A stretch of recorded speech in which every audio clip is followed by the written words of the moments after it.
welcome to 5 Question Friday. Sretan Petak. Happy Friday. My name is Sarah, and this is Expat in Croatia. So every Friday at 5 o'clock Croatia time, I answer 5 questions about Croatia from people who have sent them in on Facebook, Instagram, Twitter, LinkedIn, expatinCroatia.com, email, my consulting sessions, Cam's consulting sessions, and people who write them on paper airplanes. So I am at a friend's house today inside Diocletian's palace. So these are like super old walls.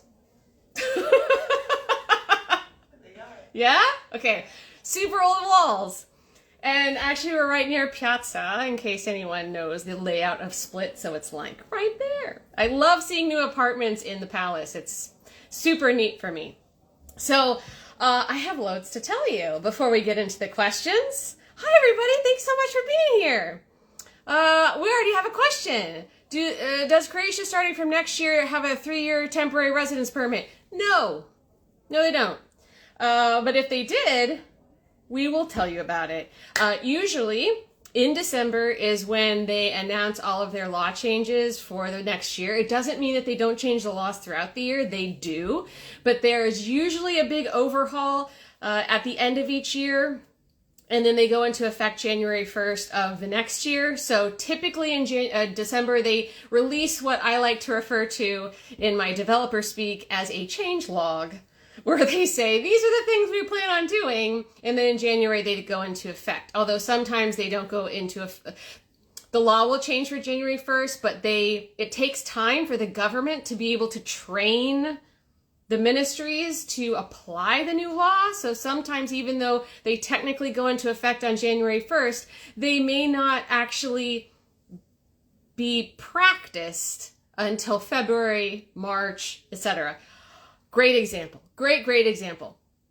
Digital nomad permit came into effect January 1st, but they didn't have the infrastructure in place to actually take applications until the end of January, and they did not have the online application ready until March of that year. So we have not heard anything about a 3-year residence permit. Even spouses of Croatians, they have and blue card holders. Those are the 2 permits for third country nationals that have the longest times, and they can get up to 2 years. EU nationals can get permits for 10 years, but right now there's not a permit for a 3-year. So great question right off the bat. Thank you so much. Okay, so before I get into the rest of the questions, I have a few things I want to tell you about today. So if you were following us back in July, then you may have seen that I moderated a panel at the ACAP conference in Zagreb, which ACAP stands for the Association for Croatian American Professionals. And I moderated a panel called Developing a Winning Ecosystem, which means absolutely nothing. But it was a really great panel, and we had fantastic panelists. Next year, ACAP is most likely going to have their next conference in Vegas. I can't say that I'm stoked about that choice. I was rooting for New Orleans, but that's not what this is about today. So what it's about is today I delivered 2 proposals to the acting president of ACAP for things that we would like to do for next year's conference. So I originally made a pitch a few weeks ago, and I had a call this week with ACAP. They liked the pitch, or he liked the pitch is plural, and then asked me to put together a half page on each one and deliver it today so that they could review it at the committee meeting on December 11th.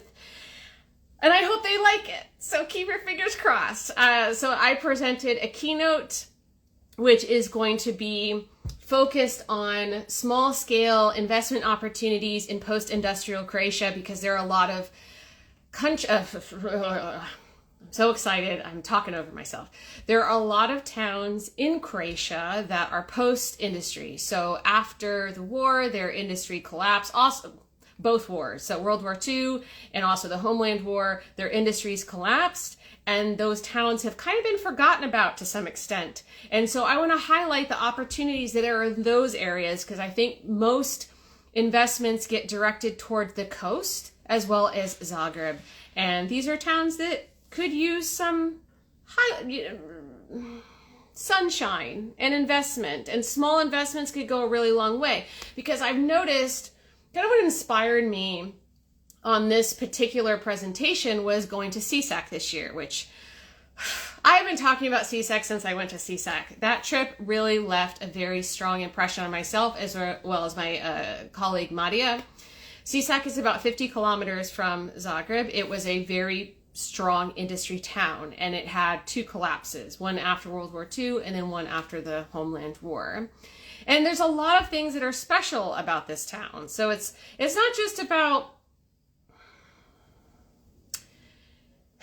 not just about like donating money. It's also just about these places have value, and there are people that live there and love these towns. And you know, what can we do? Because there's a lot of investment that's very lopsided in Croatia, as well as the funds that go into tourism. They're incredibly lopsided. So what can we do to try and balance that out? And the other part about it is I've been to so many conferences about Croatia now, and a running theme is like, oh, there's all these big investment opportunities for people who have like millions of euros. It's like, well, what if you don't have millions of euros? What if you just have 5,000 euros or 10,000 euros and you want to invest in Croatia? Where can you put that money where it's going to be of the most use, of the most benefit, that's going to have a long-term impact on the community? So that is what I'm trying to focus on with this keynote speech that I have presented to ACAP. So cross your fingers. I hope they like it. So far, I've gotten through the first 2 hurdles. So there's a 3rd hurdle that's upcoming on December 11th. And the other thing that I have presented to them is a panel. So in my consulting sessions that I do, I do talk to people about residence, I talk to people about citizenship, I talk to people about real estate and culture and health insurance and kind of the whole gamut. But one other thing I talk to people about is business. Because some people want to open up a business, or maybe they want to buy a business, or they want to buy accommodation and rent it out to people, or they want to buy a sailboat or whatever it is. And they ask me, Sarah, this is what I want to do. What do you think about it? And I give them my completely honest, non-sugar-coated opinion, because there are a lot of industries here that are oversaturated, like buying a sailboat or buying accommodation, and we don't need that stuff. Or at least we don't need it on the coast. I'm not saying you can have a sailboat in CSAC, but CSAC could use some accommodation for reals.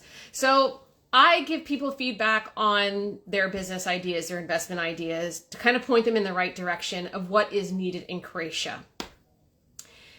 And in light of that, since most people are coming to Croatia with this kind of not accurate view of what Croatia needs, which is completely understandable, because unless you're here on the ground in Croatia for years, I think it's going to be hard to really understand what it is that Croatia needs. I figured, why not translate that to this conference? So my idea is, we have a panel that is made up of half American entrepreneurs, because it's going to be an American conference in America, and half Croatian entrepreneurs. And then attendees can come up and make their pitch in 90 seconds. And that can either be someone who just has an idea, they haven't done anything about it, or it can be someone who has an existing business in the United States that they would like to translate over to Croatia. And these entrepreneurs are going to give them feedback on it and say, okay, this is a great idea, or maybe you should think about this, or maybe don't think about Split, maybe think about Bakar or some other place in Croatia. And I think that would be really beneficial, not just to the people who have the business ideas, but also to everyone who is watching who maybe doesn't want to come up and present their own idea. And then we could do a follow-up the next year to see how many people actually followed through on what it was that they wanted to do. And that way, I'm hoping that with that kind of presentation, we can inspire more qualified investment in Croatia, and also more movement from the US to Croatia, rather than this solid movement from Croatia to the US, because there is so much opportunity here. And I know I'm a broken record about this, but it is true. It's true. And I really want to shine as much light on that as I possibly can. So those are my 2 ideas. What do you think? I hope that ACAP likes them. I hope that we're able to move forward with that. But we have a number of steps before we get to that point. ACAP Vegas is supposed to be in October next year. So myself and my colleague Terry are going to be going to that. And I'm sure we'll have a blast no matter what and get into lots of trouble. And I hope that we get to meet a bunch of you who are part of ACAP in the United States and who will be joining us at that conference. So that's one thing. Next thing I wanted to tell you is, you guys, 2023 is almost done. Can you believe it? I cannot believe it. So when we approach the end of the year, there are a number of things that we do at Expat in Croatia to prepare for the end of the year and move into the new year. And one of the things that we do is we kind of talk about our most popular content from that year. So we will do a post to talk about our most popular post and our most popular Instagram post. That is something that's coming.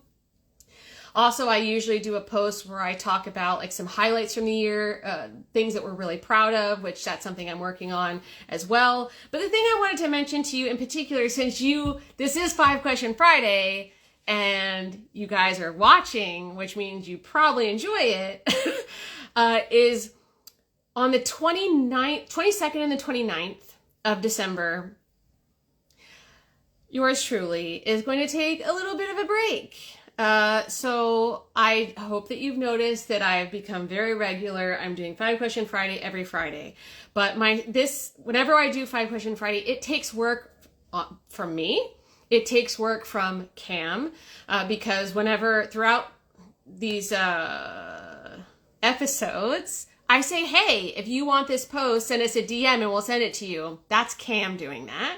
And then also, Danny, our social media manager, she's involved too, because she is the one who promotes this. She puts it up on YouTube. So there's quite a bit of work. And we want to give our whole 5 Question Friday team a bit of a break. Oh, and I would be remiss not to mention our content team, because there are questions that I sometimes don't know the answer to, or someone on our team doesn't know the answer to, in which case our wonderful content team researches that, which would be Madia, our content manager, or Daniela, who is one of our newest members of our team. Cam sometimes jumps in on research. Tamada, one of our newest members, also jumps in. And sometimes our entire team jumps in to share all of their experiences. So we really want to give everybody a break. Where am I going with this? So aside from the 22nd and the 29th not being live, what are we going to do in place? Because we're not just going to leave you hanging. That would be so sad. So what we are going to do is I'm going to go through all of our episodes from 2023, and I'm going to pluck out the best questions. So we're going to do 6 because we want to do 3 on the 22nd and 3 on the 29th. If there's a particular question that you loved from the last year that really made an impression on you, send us a DM and let us know. And maybe it will be in our best of episodes that we're going to have on those 2 days. So keep a lookout. Okay, what's the last thing I'm going to say? Oh yeah, guys, it's December 1st. So that means that Advent is starting all across the country. Now, some Advents don't start until December 4th or December 6th or December 7th, blah, blah, blah. But the Christmas lights are up around the country. They usually all get turned on December 1st, which is super exciting. So go to Advent, guys. Advent's great. There was some drama with Advent and Split, and I'm going to tell you about the drama because who doesn't love a little bit of gossip? So, okay. All right. This is my 11th Christmas in Split, I think. 11th, yes. And I think we didn't have Advent the first year. Maybe it wasn't until the second year. And Advent in Split has really been a roller coaster ride. We've had some great years and we've had some total crap years. And unfortunately, it appears that the city is making a mistake that they made a few years ago and they've just forgotten about it. I don't remember what year it was. If I had to guess, I'd say like 2014-ish, maybe? There was a fantastic Advent in Split. It was amazing. It was the best one they had so far.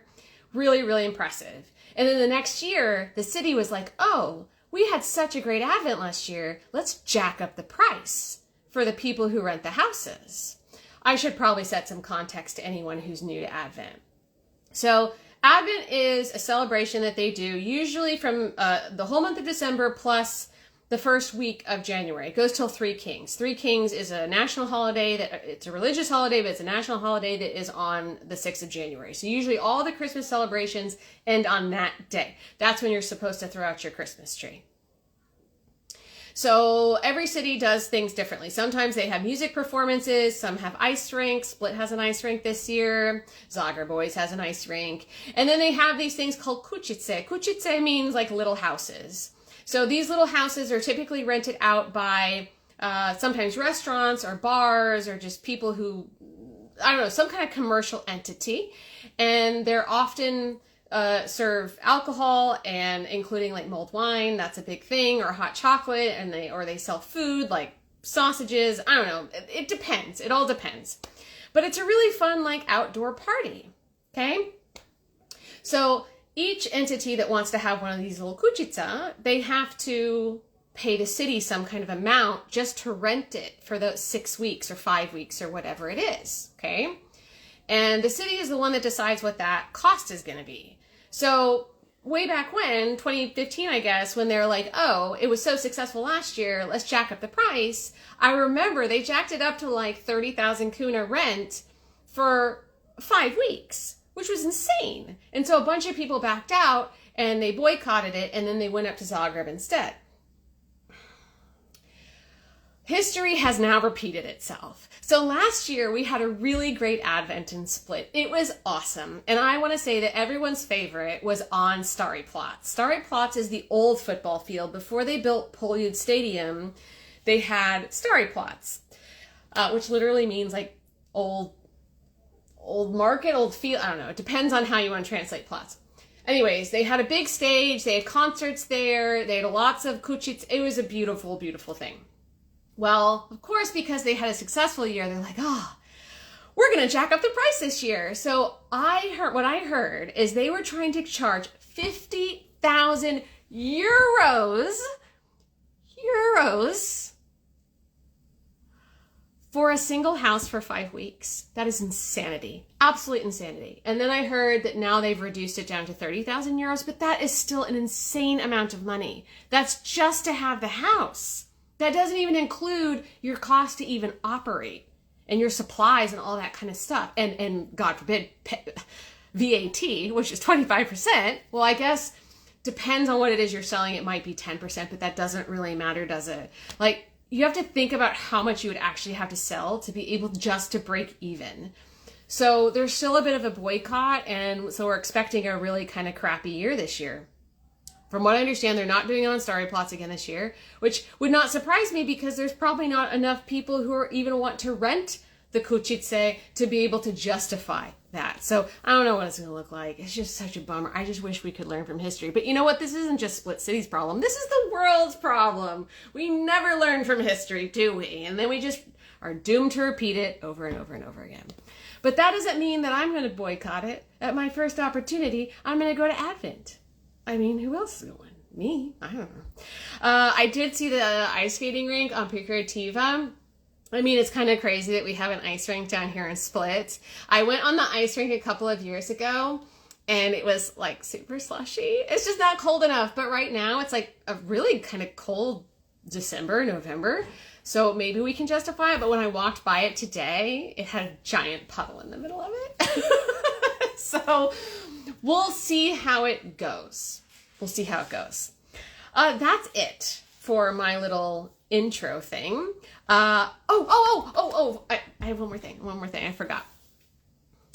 Michael Freer, who many of you may know from previous episodes of 5 Question Friday. I have had many guests on 5 Question Friday. Michael Freer is the one who has been on here the most. I think he's already been on maybe 3 times. What? Greetings to Michael. Ah! My friend who's housing me right now says greetings to Michael. I don't know if Michael's on. Michael, are you here? Usually he is if he's not, doing good somewhere. He's going to be on next Friday. I have no idea what we're talking about. We still have to figure that out, but he's going to be here with me, so super jazzed about that. Check out next week. All right, let's go ahead and dive into the questions, shall we? So I actually had to bring my laptop for this one because I was not planning on doing an off-site 5 questions. But my lovely friend over there was so kind to offer up her historic home so that I could do it from here in town and not have to trek back up the hill to my house. So, all right. We have a bonus topic. So it's not a question. It did come in on our 5-question Friday forum from a reader named Jeff. But it's not an actual question. It's something he wanted to share with the group. So I'm going to share what he said, and then I want to kind of break this down a little bit and give you some advice on this topic. Now, you're going to see when I start reading this that it's going to sound like it's American focused. His advice is, but my response to it, what I'm going to say after, is going to apply to everyone around the world. It's related to citizenship. Well, no, it's not just related to citizenship. It's related to kind of anyone who's trying to do any kind of procedure, I would have to say, actually, that requires you to get government documents. So stay with me. Don't get bored yet if you're not an American, because I will transition this into a global perspective. Okay, so this is from Jeff. He says, anyone else going crazy waiting for their apostille stamp on their FBI background check?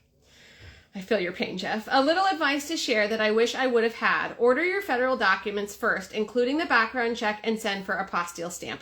Then order your state documents. I did the opposite and am now stressed about the documents timing out. He means expiring. The federal apostille stamp turnaround time is 11 weeks. Not 11 weeks from when sent or from when received, but 11 weeks from when they data entry it into the system. My state documents all came back within a week of being sent. All in all, it looks like 14 weeks for federal apostille stamps. Okay, so there's a few things I want to unpack, and I want to set some context here. So when you are, all right, if you're applying for residence or you're applying for citizenship, then you're going to have to provide some kind, definitely a criminal background check, and in some cases, some other documents from your home country, your home nationality country, okay? Now, anytime that you are using a government document from abroad that you wish to submit to Croatia, it has to be legalized. So legalization is a government doubling down on a document. They're essentially saying, yes, this is a real document. We issued it, and we're totally comfortable if this person wants to use it abroad. Now, the United States has... I've neglected to tell you one other thing. In the 60s, a bunch of countries got together and they decided to standardize their method of legalization, and this is the Apostille. So not all countries are part of the Apostille Convention. Croatia is, the United States is, Canada is as of January 24th, I think, which is amazing. Who knows why they weren't up to this point. That was causing a lot of headaches. A lot of countries are, and if you're not sure if your country is, go to apostille.org and you can see which countries are part of that convention. If it's not part of that convention, then you have to go through full legalization, which is a minimum of a 2-step process. If your country does not have a Croatian consulate in it, then it could be a 3 or 4-step process. So having an apostille, being in the apostille convention is great. Now, the U.S. has 2 levels of apostille because, yay, states' rights. So you have the state level and you have the federal level. The federal level is going to be for your background check. The state level is going to be for anything that's state issued, like a birth certificate, death certificate, or a marriage certificate. That is all the context you need. Oh, hey, Katie, thanks so much for being here. Nice to see you. Okay, so depending on the process that you are trying to do with Croatia, you really have to think about the timing of this, and you have to plan it accordingly, because Croatia implements an arbitrary expiration date on foreign government documents of 6 months. So 6 months from the date of issue of the document, not the date of legalization, not the date of apostille. It used to be that way. It is not that way anymore. So date of issue. That's super important. Okay? So now that I have set all of that context, I want to communicate to you the timelines you should really take into consideration. You need to plan them all out. If you don't plan them all out, you could get into a situation where you have documents that expire while you're still waiting for other documents. All right? And that is no fun. So you need to consider the time to obtain Croatian documents, and this is in relation to citizenship specifically. So if you are applying for citizenship based on descent, you need to obtain, a birth certificate for whoever your Croatian ancestor was. And in some cases that can be really straightforward, but in some cases it could take weeks or months of digging through archives, okay? Because they do not have a centralized system. I'm about to burp, sorry. All right, I swallowed it. They don't have a centralized database for birth certificates here, and it's all local. So each municipality or županija, which is county, they all have their own offices for this kind of stuff. And if the birth certificate was issued prior to World War II, then it's not digitized. That means you have to go to a different office, which is the state archives. And then if it's not in the state archives, then next you have to go to the actual church, because there are some birth records that are only held with the church. So depending on your situation, that could take as little as 2 weeks, or it could take several months. You have to keep that in mind.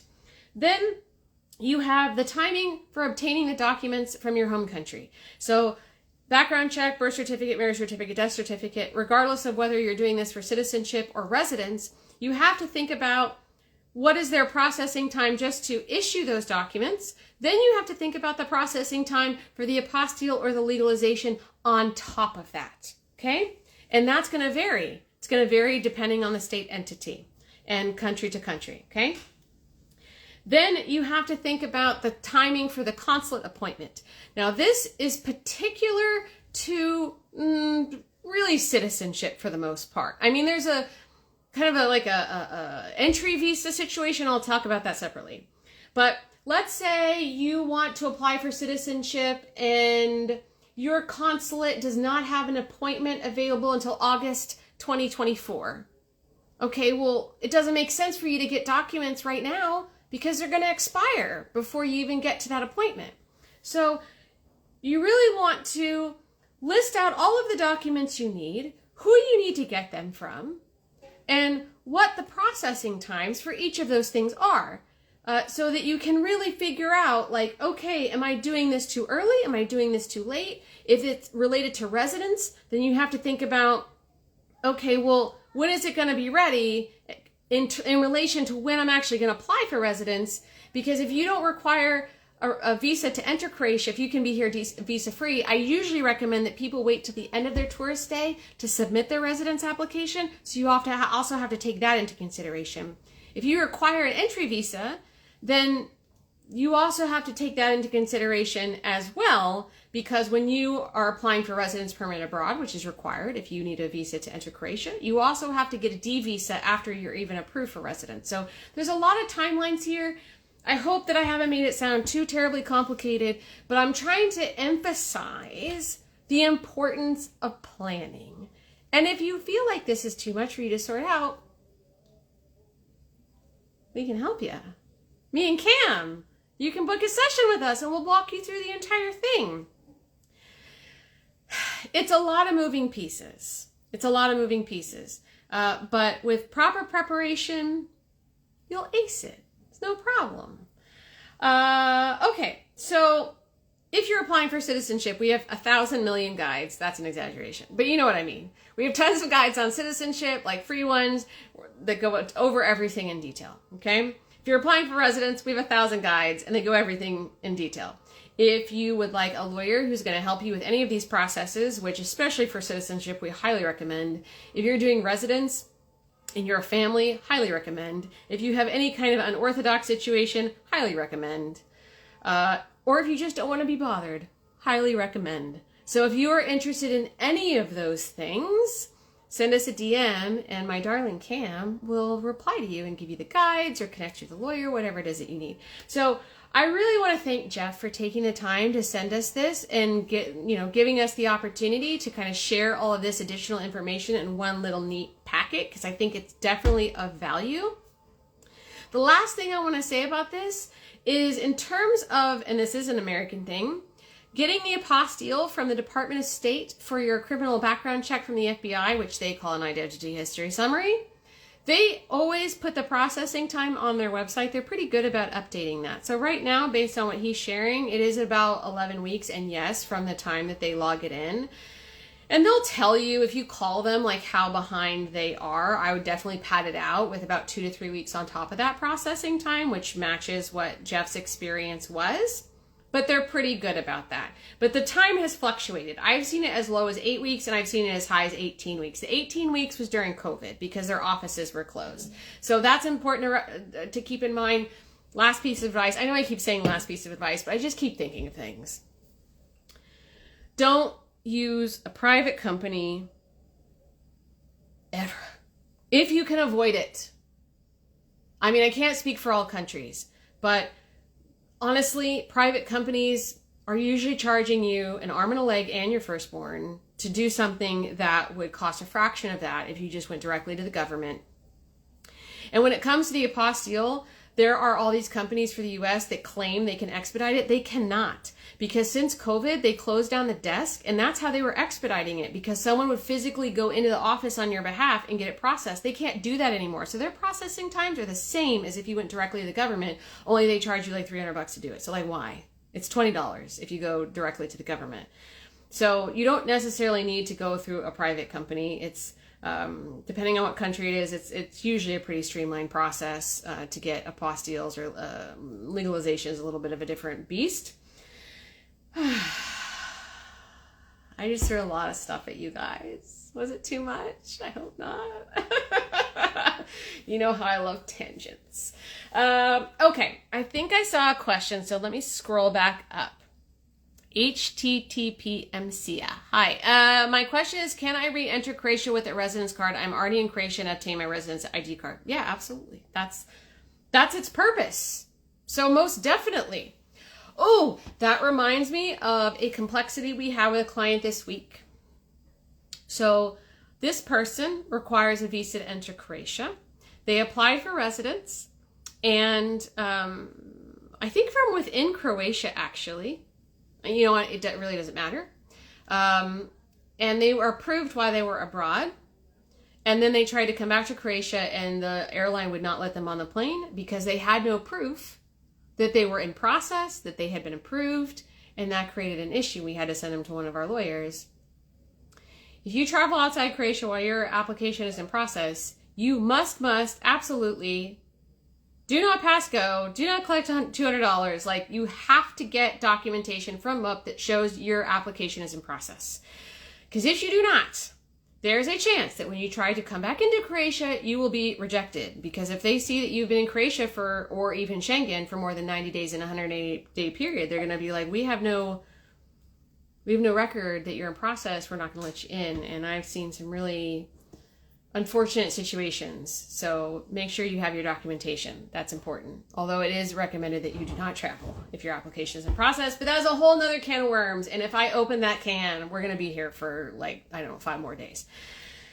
We haven't even started the questions yet. So let me go ahead and get into the questions, guys. Let me take a sip of this crispy brew that my friend provided to me, because warm beer is gross.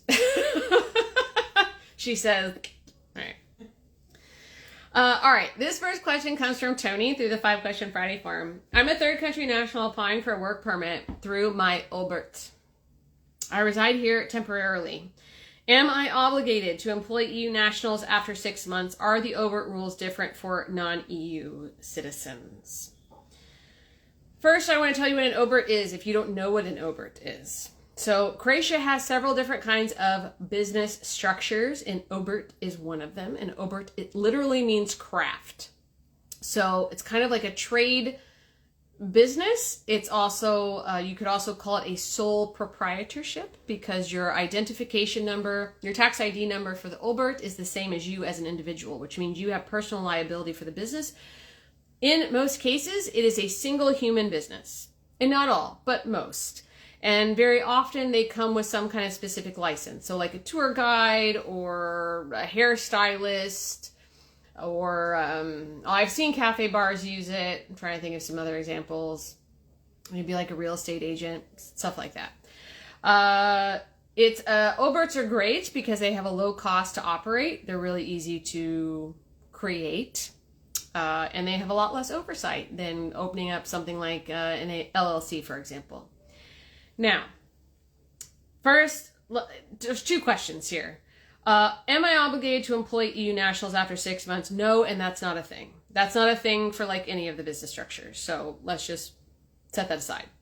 Are the obrt rules different for a non-EU? Depends. It depends. It all comes down to the right to work. Okay? So this is something that I kind of harp on because I think there's a lot of misconceptions on, oh, you can't do this because you're a non-EU. No, that's not what it's about. It's about the right to work. Now, your right to work could be determined based on your nationality, but usually it isn't. It's actually determined on your resident status.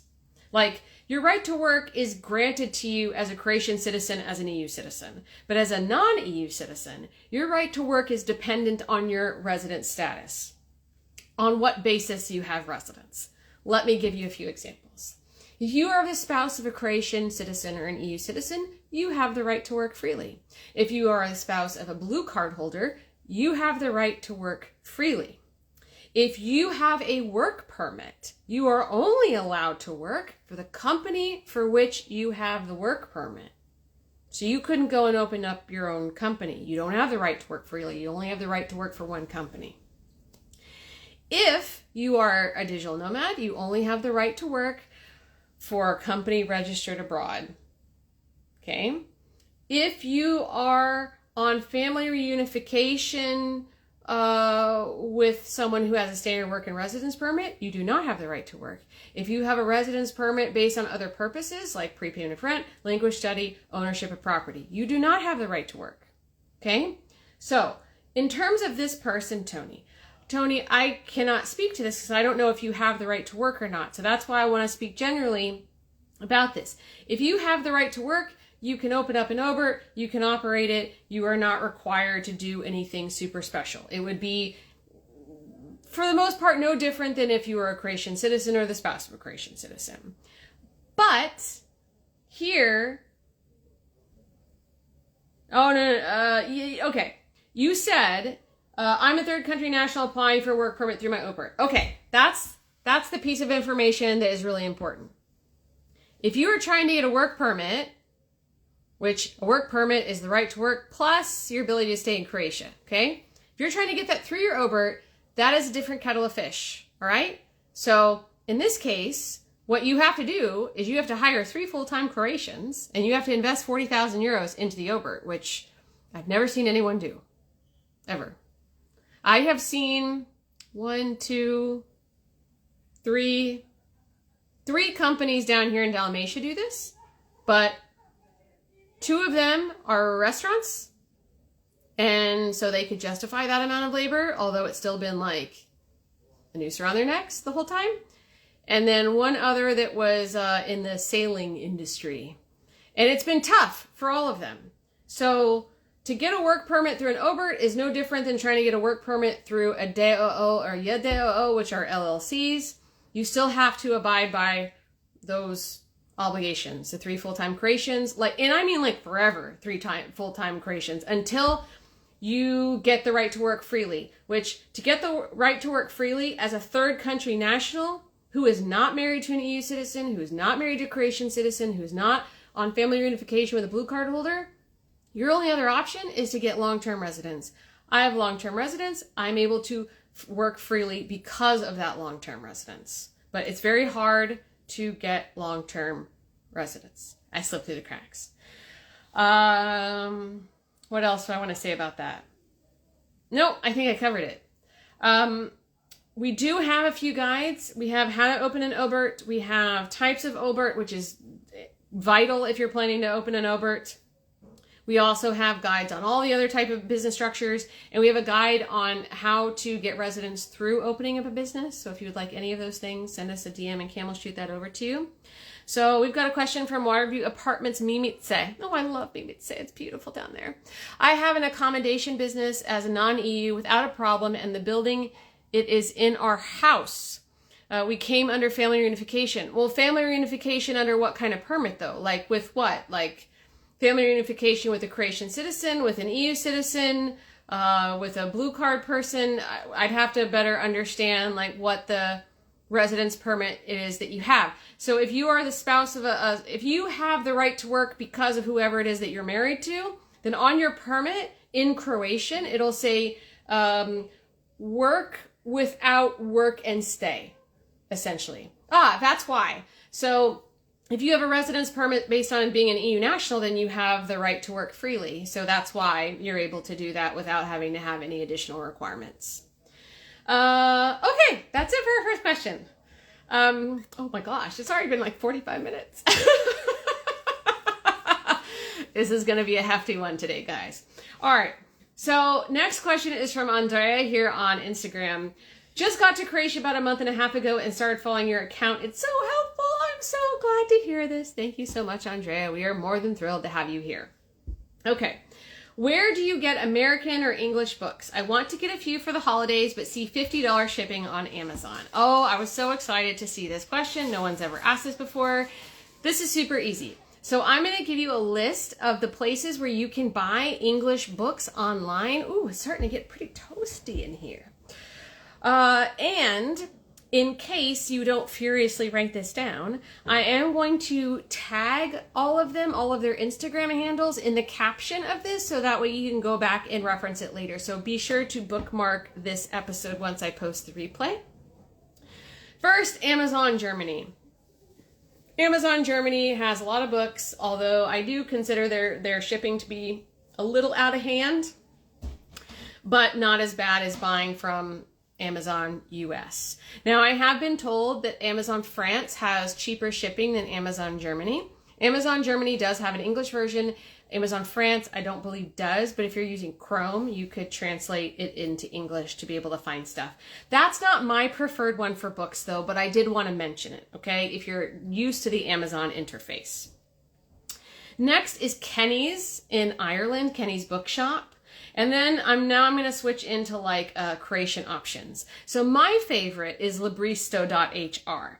I recently got a couple of books from them and I was shocked that they had those titles. Shocked. And I started going through my Amazon wish list, which is where I keep my list, even though I don't order from them. And I went through a bunch of different entrepreneur books and I couldn't believe they had all of them. And I felt like the prices were reasonable, totally reasonable.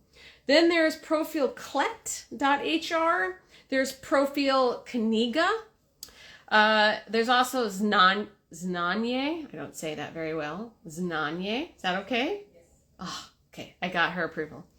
And then libraries. So it depends on where you are in Croatia in terms of how much English language books they have. But to give you kind of a frame of reference, the Split Library has 6,000 English titles. I'm sure Zagreb has more, but that should give you a bit of an idea. We have a very nice working relationship with the Split Library, so I am going to tag their title down below, or tag their handle. So shout out to Gabby over at the Split Library. She helped us with updating one of our posts this year on how to get a library card. So if you'd like to know how to get a library card for Croatia, we do have a guide on that. Shoot us an email.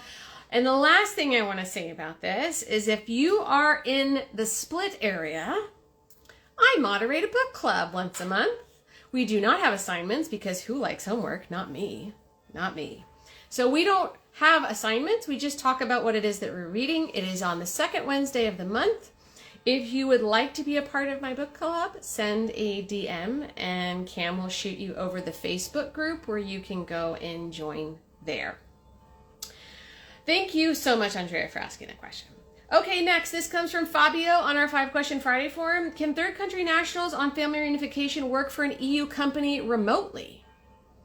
So I'm not going to go down the whole thing that I just did about right to work. I'm just going to quickly summarize because this is a related question, but not totally, okay? So it depends on the type of family reunification that you're on. So I've already talked about who has the right to work and who doesn't. If you're still confused about that, we have a post specifically on the right to work. So it has a bulleted list of these people can work, these people cannot work. So if you would like that, send us a DM, Cam will shoot it over to you. So if you have the right to work freely, yes. If you do not have the right to work freely, no, unless you're a digital nomad. Now, Spouses of digital nomads do not have the right to work freely. They do not have the right to work at all, period. Just the digital nomad does, okay? So let's say that you are a spouse of an EU citizen, spouse of a Croatian citizen, spouse of a blue card worker, or you're like me and you're a long-term permanent resident and you have the freedom to work, okay? You want to work for a company outside Croatia. Cool. You can do that, but you have to have a business entity in Croatia, period, the end. So you have to open up an obrt or a deo or a deo. You have to do that because you have to pay taxes on that income and you have to pay contributions in the country where you reside.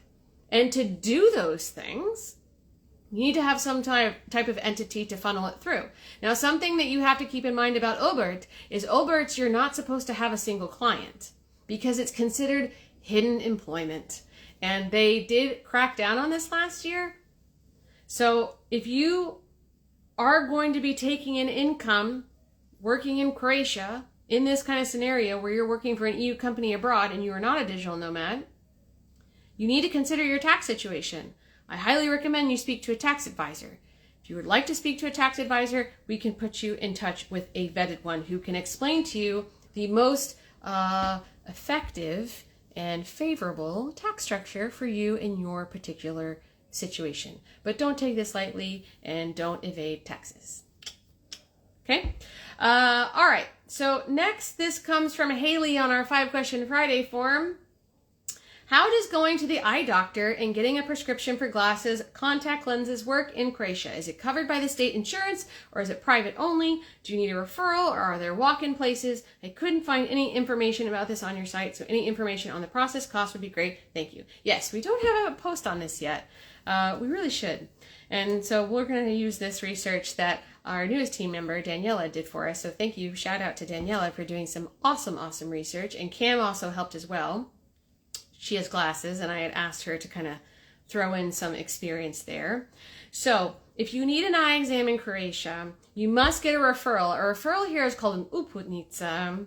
You need to get this from your family doctor. They can refer you to a hospital or to a doctor within a health center if your local health center has a specialist ophthalmologist. When you get your uputnica, you must contact the ophthalmologist you have been referred to or the hospital and schedule the appointment. It might take a couple of weeks or even months to get that appointment, so many people choose to do their eye exams privately. Private clinics can be pricey by Croatian standards, but if you compare them to healthcare costs in the US or other locations, it's probably cheap. The eye exam is around 60 to 70 euros if you go privately. We do have a price list for private eye services. If you would like that, send us a DM. Now, if you have visited an ophthalmologist that is covered by your basic health insurance, the public health insurance, and they prescribed you contact lenses or glasses, you have 7 days to visit HZZO and get the approval amount for your prescription. A doctor will issue a remittance you must take to HZZO. Once they certify your prescription, you have 30 days to go to an optician who's a partner of HZZO and order your glasses or lenses. This can cover the basic glasses or a partial price, but sometimes it is such a small amount that gets approved that most people don't even bother with the public system and they just pay for it privately. So also, not every optician accepts HZZO prescriptions. So you must check and see where you can actually get glasses. Now, if you go to a private shop, usually they'll give you a free eye test if you then buy glasses or lenses from them, and you can avoid that 60 to 70 euros for an eye test. Now, Cam has an uncle who owns a private optica, an eyeglass shop, and he says it's not worth it to go through the public insurance, so most people don't because they don't want to deal with the long wait and the going here and going there and blah, blah, blah, blah, and the low amount that's covered. So probably best to go private if you can, or if you're infinitely patient, you can do it otherwise. Now, I have been blessed with good eyesight. I did have a period of time where my eyes, like I needed reading glasses, And I went to an eyeglass shop here and they said, your prescription is so low, we can't test it. You need to go to the hospital. And I was like, well, screw that. I'm not doing that. So I ended up going in the States. And then at some point, my eyes just got better and I didn't need them anymore, which is super fun. But just to let you know, I wanted to share that experience in case you would need a really, really low prescription. It's very possible that your only option is to go to the hospital and go through the public system. Okay, we are on our last question, guys. So this is from Diana. This comes in through Instagram. I have a question for 5 Question Friday. You are in the right place. If you buy land and pay land tax, are you exempt from building tax if it's a new build? Okay, whenever you buy a property, regardless of whether it is a house or residential or land or whatever it is, you always have to pay a transfer tax. Okay, it's a one-time tax, 3% of the purchase price, unless the tax office, Porezna Uprava, thinks that that price that you paid is too low, in which case they will determine what they think is a fair market price, and then they will charge you 3% of that fair market price. Why would that happen? Okay, so it's very common for properties to be bought and sold between Croatians who know each other. In which case, they'll say in the purchase contract, because there has to be one, they'll say, okay, we're putting 100,000 euros in the contract, even though it's 200,000. So they'll pay 100,000 officially through a bank account, and then they'll give 100,000 euros in cash. And they do this for tax avoidance. Well, the tax office is not stupid. So if they detect that you have done this, then they will definitely charge you on what they think is a fair market price, the 3% tax. So once you pay that, you don't have an annual property tax, which a lot of people love in Croatia. And then you don't have to pay a tax if you're doing a new build. So the only cost you'll have to pay for, building permits and stuff. And there's a lot of different factors. It's like a city tax you have to pay, but like the city tax I pay is like 8 euros a month to the city of Split. Like it's not that big a deal. But there's not a tax that's associated with a new build, and there's no annual property tax. So we have a few posts that would be helpful in this situation. 1, cost of buying a property. 2, cost of owning a property. 3, how to get a building permit. So if you would like any of those, go say hi to Cam, DM us, she'll send them over to you. So that's it, guys. This was a hefty episode. Thanks so much for sticking around. If it's your first time joining us, I really hope that you enjoyed this. And if you did, I hope that you will follow us here at Expat in Croatia. We love having you here. Comment. Thanks for doing these lives. Oh, thank you for watching these lives. Being an expat in a new country sometimes feels lonely. Nice to have a virtual conversation with people in similar situations. Keep up the great work. Thank you so much. And yes, I absolutely agree. Because, we all have different experiences. We're all in different situations. Some of us have support systems. Some of us don't. It takes time to kind of build those things. And sometimes we know people from our home country, sometimes we don't. And this is a safe space to be able to talk about whatever struggles that you're having, because most likely if you're having this struggle, somebody else is having that struggle. And there's no question that I won't answer, or at least I haven't encountered a question I won't answer yet. So if there's something that you would like to ask, or something you just want to share, like Jeff, you can always do that.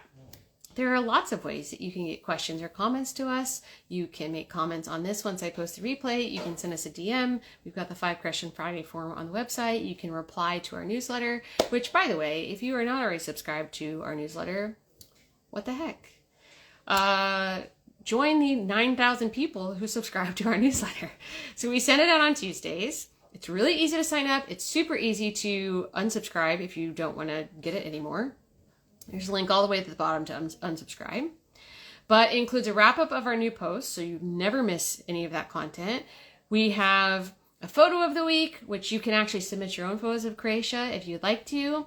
We have updated posts there because we are constantly updating our library. All of our posts are evergreen, so we'll let you know what we've updated that week and what the updates were, so you can keep up to date on those kinds of things. It also includes, and this is something I'm most proud of, actionable news. So we keep tabs on the Croatian news sources so that you don't have to. And we pluck out things that are will actually impact your life, your daily life in Croatia, and then we summarize it in English so that you don't have to go to those sites and translate it yourself. You know exactly what it is you need to know. So we include that as well. We have some freebies. So if you sign up for a newsletter, you get our Croatia starter kit, which I'm super, super proud of. I don't know how many pages it is, but it basically starts with everything you need to do before you come to Croatia, and then all the stuff to do after you arrive in Croatia. Tons of links. It's basically like a complete how-to to our website. So you know exactly where to go, and you don't have to go hunting for things. So it's a really fabulous tool. So that's free for anyone who signs up for our newsletter. Oh, we also have a Croatian word and phrase of the week.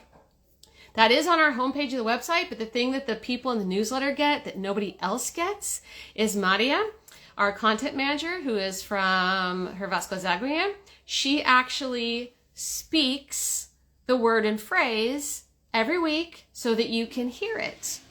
And only our newsletter subscribers get access to those audio lessons. So if you have not signed up for our newsletter, you can do that by going to the link in our profile. You can do that by going to expatinCroatia.com because we have promotions about that like everywhere. We would be more than happy to have you join us on the newsletter. Okay, where can I find the recording of these? I was available for this one, but usually I'm busy. I found it interesting. I'd like to check all the previous ones. Oh, I'm so glad. I'm so glad you're brand new. I always post a replay of 5 Question Friday. There's been a couple of exceptions because sometimes Instagram is stupid and it gobbles it up and doesn't publish it. But at the end of the live recording, I immediately post a replay. So you can always find all of the episodes of 5 Question Friday in a profile. And this is our 122nd episode. Can you believe it? Oh my gosh. Oh my gosh. And if you want to go and catch up on old episodes, highly recommend our 100th episode where we had seven fans from all over the country joined us. And that was super fun. That was really fun. So now I got to figure out what we're going to do for our 200th episode. If you have any ideas, I'm totally open to it. What I kind of would like to do for the 200th episode, I need to figure out how we would do it, is an in-person one. You know, that would be pretty rad. That's what I'm thinking. Okay, guys, I'm going to let you go. Thank you so much for being here again. Love you so much. I will be here next Friday with Michael Freer as our special guest. We're going to drink rakia and be silly. So have a wonderful weekend. Vidimo se. Ciao. Bye.